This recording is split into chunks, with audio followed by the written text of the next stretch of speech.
এখনও যারা সকল সিমে ফ্রি এমবিটি নেওনি তাদের জন্য এই ভিডিওটি।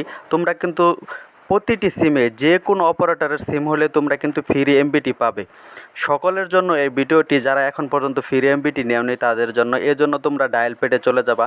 তোমার ফোনের ভিতরে যে ডায়াল প্যাডটি আছে, প্রথমত আমি আমার এয়ারটেল সিমে বা রবি সিমে এমবিটি এনে দেখাচ্ছি। তারপর তোমরা যে কোনো সিমের ভিতরে তোমরা কিন্তু এমবি আনতে পারবে। তোমরা যে কোনো সিমের জন্য কিন্তু তোমরা এমবি আনতে পারবে। এর জন্য আমি প্রথমত আমি আমার রবি সিমে এমবিটি আনতেছি, যে জন্য আমি পেশ করব *4*1*807#। আমি এখন এটি ডায়াল করে দেব।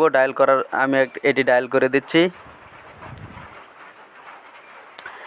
এটি ডায়াল করে দিয়ে আমি আমার ওয়ান সিমের ভিতরে আমার এয়ারটেল সিমটি আছে, এজন্য আমি ওয়ান সিমটি সিলেক্ট করে দিচ্ছি। আমি ওয়ান সিমটি সিলেক্ট করার সাথে সাথে কিন্তু আমার একটি অপশন দেখাবে।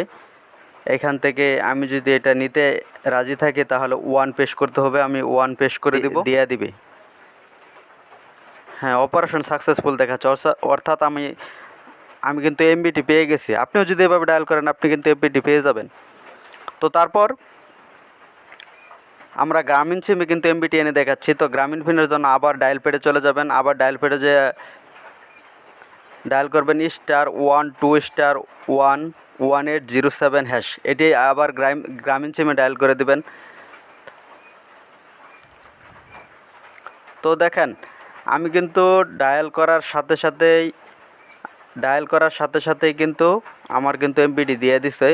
দেখেন এই যে উপরে নোটিফিকেশন আছে, এই যে দেখেন আমার কিন্তু নোটিফিকেশন ইতিমধ্যে চলে আসছে, আমি কিন্তু এমবিটি পেয়ে গেছি। আপনিও কিন্তু চাইলে আপনার রবি, এয়ারটেল যে কোনো ধরনের অপারেটর সিমে কিন্তু আপনি সেবাটি নিতে পারেন। রবি এবং এয়ারটেলের কিন্তু কোড একই। ফার্স্টে যে কোডটি আমি ইউজ করছি এটি কোড করেন, সকলে কিন্তু এমবিটি পেয়ে যাবেন। ধন্যবাদ সকলকে।